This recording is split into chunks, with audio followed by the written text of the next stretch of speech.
Selamat pagi teman-teman. Kembali lagi dengan saya Veronica Paskapurba dengan NIM 4203230030 dari program studi Matematika 20B Universitas Negeri Medan. Pada video kali ini saya akan membahas mengenai pengukuran tendensi sentral, dispers, dan penyebaran dengan menggunakan SPSS. Adapun video ini merupakan salah satu bentuk laporan praktikum statistika dengan dosen pembimbing Pak Sugianto Manulang dan asisten lab yaitu Bang Novan Setia di Tindaon dan Kak Ratna Arditasari. Sebelum jauh ke SPSS, sebelumnya kita juga harus mengetahui apa itu tendensi sentral. Nah, ukuran tendensi sentral merupakan pengukuran aritmatika yang ditujukan untuk menggambarkan suatu nilai yang mewakili nilai pusat atau nilai sentral dari suatu gugus data atau himpunan pengamatan. Tujuannya adalah untuk menemukan skor single yang paling khusus atau paling representatif dalam suatu kelompok. Nah, terdapat 3 ukuran tendensi yang paling sering kita gunakan, yaitu mean atau nilai rata-rata, kemudian ada median atau nilai tengah, kemudian juga ada modus atau nilai yang paling sering muncul. Kita masuk pertama, yaitu mean atau rata-rata. Rumus untuk menentukan mean pada suatu data tunggal itu dapat dituliskan sebagai berikut. X bar atau nilai rata-rata sama dengan 1/n, sigma I sama dengan 1 sampai K XI FI, di mana XI merupakan nilai tengah, dan FI merupakan frekuensi, dan N adalah banyaknya data. Kemudian median. Median ini merupakan nilai data observasi yang berada di tengah-tengah urutan data tersebut, ya, atau nilai tengah. Nah, rumus untuk menentukannya adalah LMD tambah setengah N kurang F0 per FMD kali C, di mana LMD ini merupakan batas bawah kelas median. F0 itu merupakan kumulatif kelas-kelas di bawah kelas median. Dan FMD merupakan frekuensi kelas median. C itu merupakan lebar selang kelas, dan N merupakan jumlah data. Selanjutnya ada modus. Nah, modus ini merupakan suatu nilai yang paling sering muncul. Rumusnya adalah LMO ditambah A per A tambah B kali C. LMO ini merupakan batas bawah kelas modus. A merupakan selisih frekuensi kelas modus dengan kelas di bawahnya. B merupakan selisih frekuensi kelas modus dengan kelas di atasnya. Dan C merupakan lebar selang kelas. Selanjutnya, ukuran penyebaran dispersi. Nah, ukuran ini adalah ukuran yang menunjukkan besarnya penyimpangan data dari suatu pusat atau ukuran yang menunjukkan tingkat penyebaran atau keragaman data. Bila ukuran penyebaran kecil, maka tingkat keragaman data rendah atau data banyak berada di sekitar nilai pusat. Sedangkan bila ukuran penyebaran besar, maka tingkat keragaman data tinggi atau data cenderung menyebar dari nilai pusat. Macam-macam ukuran penyebaran.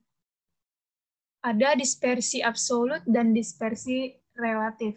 Dispersi absolut ini untuk mengetahui tingkat variansi pada suatu data. Ada jangkauan atau range, ada juga simpangan rata-rata, simpangan mutlak, simpangan kuadrat atau variansi, dan juga simpangan baku. Sedangkan dispersi relatif merupakan ditujukan untuk membandingkan tingkat variansi suatu data. Contohnya koefisien variansi.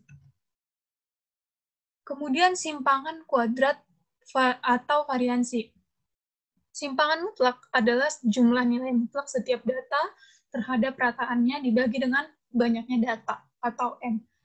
Ini dapat dirumuskan sebagai S kuadrat atau variansi X sama dengan 1/n sigma I sampai N XI kurang X bar kuadrat.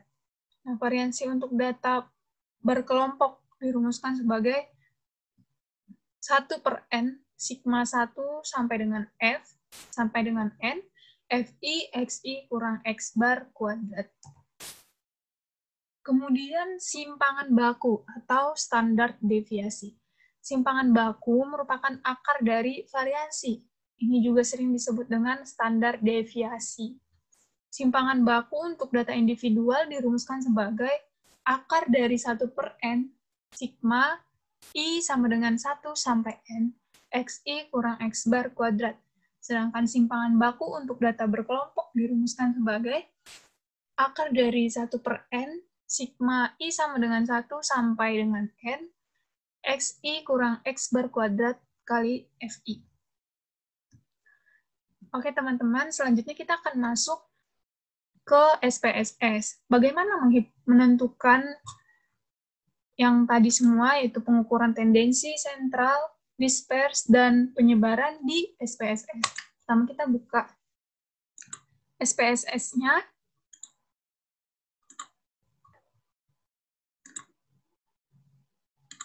Nah, misalnya saya sudah memiliki data sebagai berikut. Ada 10 siswa dengan nilai UTS dan nilai UAS. Saya juga sebelumnya sudah menulis variabelnya dengan nama siswa, type datanya string, nilai UTS dan nilai UAS numerik, dan sebagainya. Nah, yang ingin kita ketahui saat ini adalah nilai rata-rata, nilai median, modus, dan lain-lain dari nilai UTS ini dan nilai UAS. Maka kita bisa pilih menu Analyze, Deskriptif Statistik, kemudian Frekuensi. Nah, kita kan ingin mengetahui dua-duanya. Kita tambahkan ini, nilai UAS juga kita tambahkan, kemudian pilih menu Statistik. Nah, kita bisa checklist ini saja, kan ada mean, median, modus, sum, ada juga standard deviation, variance, range, nilai minimum, nilai maksimum, serta SE-min. Selanjutnya continue saja, dan oke. Maka akan keluar di output. Nah, berikut tabelnya, tabel frekuensi statistik. Nah, min dari nilai UAS dan nilai UTS itu ada 75,70 dan juga 85. Standar error of min itu 2,399 dan seterusnya. Ada juga modusnya sudah ditampilkan. Standard deviation-nya, variance, range, di mana nilai minimumnya, nilai minimum UTS 76. Nilai minimum dari UAS 60, dan begitu juga dengan maksimum dan sum. Kemudian ada tabel frekuensi table. Nah, ini yang tabel pertama itu untuk nilai UTS. Ini frekuensinya, artinya ada yang bernilai 76, itu ada 1 orang. Begitu juga yang lainnya, semua ada 1 orang. Ada persen, ini di mana 1 dari 10 orang itu kan 10. Ada juga valid persennya dan kumulatif persen. Kemudian ada tabel frekuensi nilai UAS. Nah, di mana 60, 70, 73, 77 juga 1. Sedangkan 79 dan 85 ada 2 orang. Nilai 89 dan 90 ada 1 orang. Nah, sekian teman-teman yang dapat saya jelaskan kali ini dalam video. Pada tabel ini, jika kita menghitung dengan cara yang manual dan yang melalui SPSS, pasti hasilnya sama, kecuali apabila kita melakukan kesalahan hitungan pada manual atau kesalahan mengetik pada SPSS. Mohon sekian video saya kali ini, mohon maaf apabila ada kekurangan dan kesalahan. Semoga bermanfaat.